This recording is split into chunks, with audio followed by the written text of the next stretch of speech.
I'll start with defining what stress is. What is stress?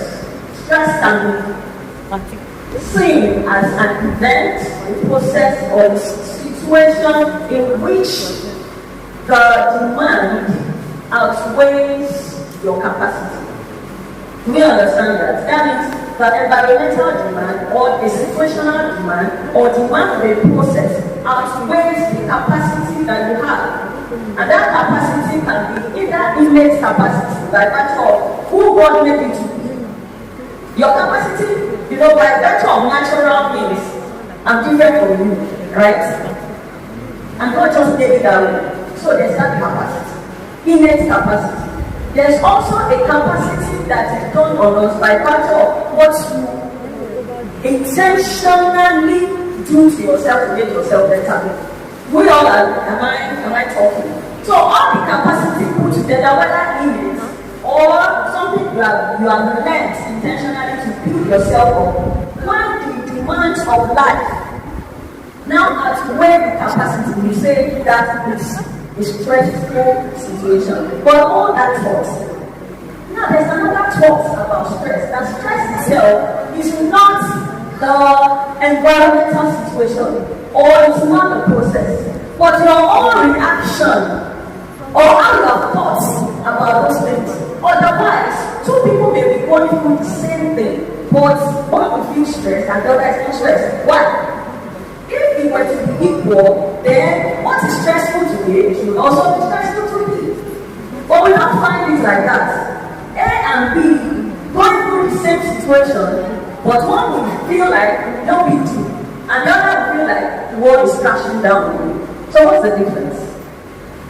So stress is also how you have thought about what you are going through. That's what I'm saying. Simple. It's not necessarily what you're going through, but how you have thought about it. And there's a cycle of how you think, affecting how you feel, affecting how you feel. How you do what? How you think affects how you what? Feel. And then eventually affects how you behave. So that thought is very, very important. Now it's all stress bad. No. Otherwise the world will be worried, don't you think? If there's one thing challenging you, but I don't say everything is just there. You need money does come, lands on your table. You need there's no exam meeting. They just promote you. Everything will be boring. Why would the rich person want to commit suicide? And you hear them say, I have stress. But there's plenty of money. Some built one into wealth. And still they feel stressed. So, what I'm saying is that stress does not have to be a bad thing. We tell your neighbor, stress does not have to be a bad thing. Stress is a bad thing. So, what those takes me to different types of stressors. Stressors can be good stressors or bad ones. So what makes a stressor good is that it's still how you have looked at it. It's able to take you to your next level. So I'm writing an exam. I know that exam is supposed to take me to the next class. So I see it in a positive light. Even though that exam is very difficult. Now there's now distress. And that happens when you are under a lot of stress. A situation that puts you under a lot of stress for a long time. When it is prolonged or chronic stress is not good for us. So mindset is very important about stress. Tell your neighbor mindset is very important. Mindset is very important. You're going through right now. Your mindset is very important. But let me put this question to you. What are the things stressing you, say? Can you write it down? In mind, first of all. Can you write it? No. You know this, a word it can hover around your head. And you don't know what to But you are not taking time to note those things that are stressing you. And when the problem is not identified, how do you solve them? They have to write those things down. Whether on your phone, list the top 5 things that are stressing you out. Don't let them just hover around your head. One name. That's the most important. The most important. Okay. So I've talked so much about what stress is, the types of stress. Now, how do we deal with stress? I've said that we cannot live without those stressful situations. So how do we deal with stressors in our lives? Number one thing is what mindset. Mindset. And two, that is like what we did, stand at the top. Set your priorities right. Amen? Amen. Set your priorities right. So there are two things for me.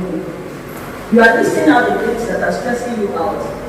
If I wake you up, what are the things that are most important to you in your life right now? The top 5. Write them down. Top 5. Top 5. Put them down.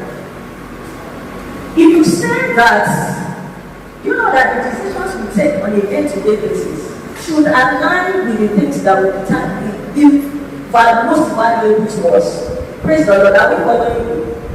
The things that you deem most valuable to you, the decisions that you take on a day-to-day basis should align with your values. There are some things that are valued. God is number one, but that God part has some tweak to it. I want to say it because perspective. And that day I will say it. I value my personal relationship with God. That's number one. That's my number one. Every other thing follows. Everything other thing after that follows other that. Other God follows that. Then family. My family. Number 2. Then my health. Number 3. Even before career. That's my own, your own daily difference. And you will find out that my decisions, my daily decisions are based on my values. So what's your value? What do you value the most? Otherwise, you will take on everything and anything and you will complain that you are stressed. You will just follow the bandwagon. And at the end of the day, you are not aligned with your purpose or your meaning. What is your true meaning in life? And every day you'll be complaining that you have resentment towards God, towards men, because you have not aligned your life towards the purpose of God for your life. Do you understand where I'm coming from? Yes, ma'am. Please I'm not making a doctrine out of this. It's my life. So please find your own value. Find what gives you meaning. What's the call of God over your life? And that's how you can have true meaning and find that you are not stressed. People will not do certain things and want to run there because they are doing it. You will stay in your lane and fulfill the purpose of God for your life in your lane because that's why you're going to give account. Praise the Lord.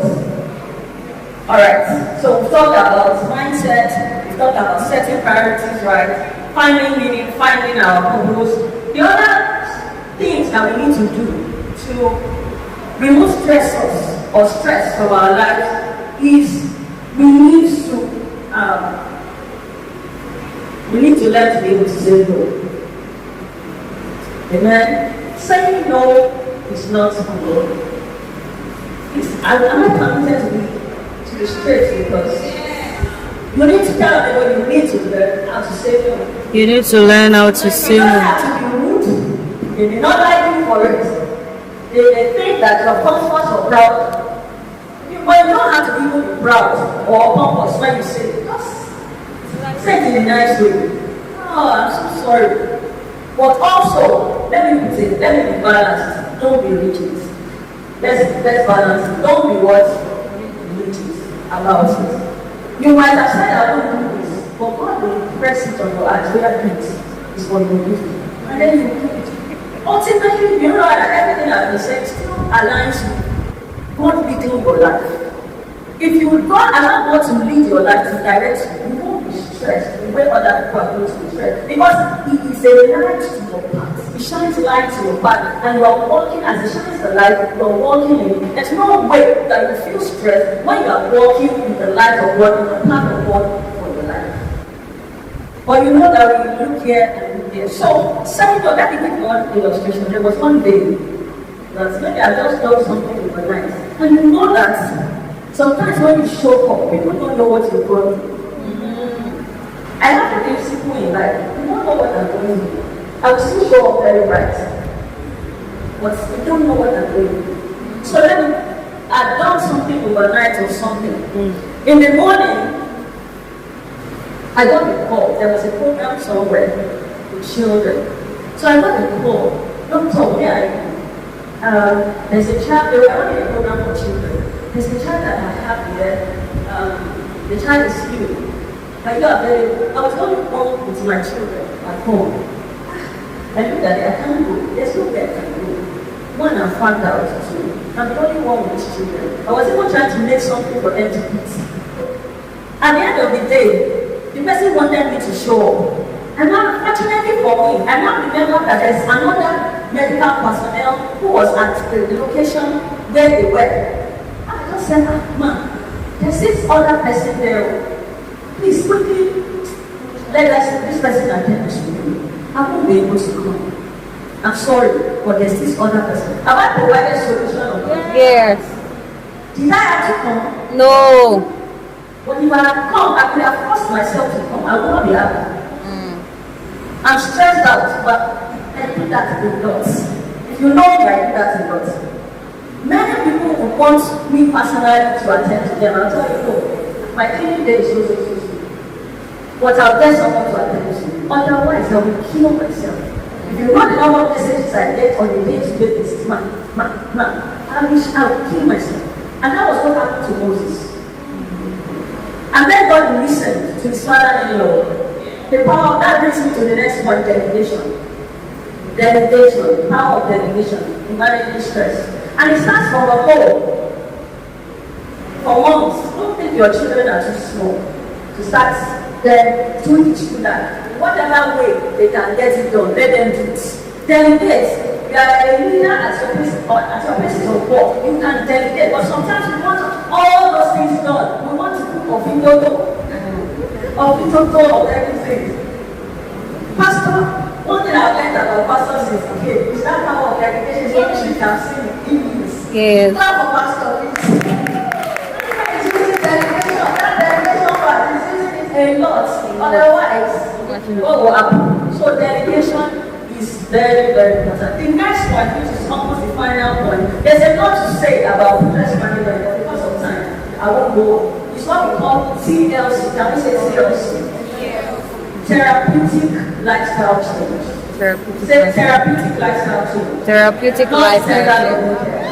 I know you were expected to say therapeutic lifestyle change. Eat well. The things that you eat affects how you feel. If you eat sugar, then eat something. As it happened to you before that you took an ice cream. And suddenly you finish, you enjoy the white taking it, and suddenly you had a tip of energy. The energy went low after taking the ice cream. It's because of the sugar went up and then crashed. That was why you felt like that. So what you eat affects how you feel. Exercise, dance, move, do exercise, connect to people. God created us to be social beings. We are not an island. Be good to people, and others will give the vibe that you expect to get. Tell your neighbor, give the vibe that you expect to get. Give the vibe that you expect to get. You can't be nasty. Sorry for using that word. You can't talk to people anyhow. You can't be emotionally intelligent and expect people to be emotionally intelligent towards you. You will get the vibe that you give out. And we women need to take note of this. You are angry that someone talks to you anyhow, but you sat down to process how you will talk to people. So please, if we have to connect meaningfully with people, but it's not about the quantity, it's about the quality of the relationship. Take time out, go on vacation. Go on vacation, give yourself a time out. It will look at when you come back, it will look as if the energy that disappeared suddenly came back. And lastly, there are some exercises that you can do. Breathing exercises. So I'm dropping the mic now. I'll practice all those exercises. One of those exercises, you practice the breathing exercise now. So can we sit up? Sit straight on your chair. No, not stand up. So we're going to do the 4-4-4 cycle, or let's do the 4-4-4 cycle. There's a 4-4-4 cycle. There's the 4-8-7 cycle. So you breathe in through your nose for 4 seconds. You hold it for 4 seconds and you let it out for 4 seconds. Okay. Did you hear what I said? You breathe in for 4 seconds, hold it for 4 seconds, and let it out for 4 seconds. There's a calming effect like that. So after a long day or you want to start your day, you can do it. Shall we? So let's sit up. Breathe in. Hold it. How do you feel? But you have to do it multiple times to really feel the effect. Can we take it again? Breathe in through your nose, hold it, let it out through your mouth. You open your mouth to let it out. Can we do it one more time? Breathe in, hold, let it out through your mouth. How do you feel? Relaxing. Yeah, you feel relaxed. Thank you very much for that.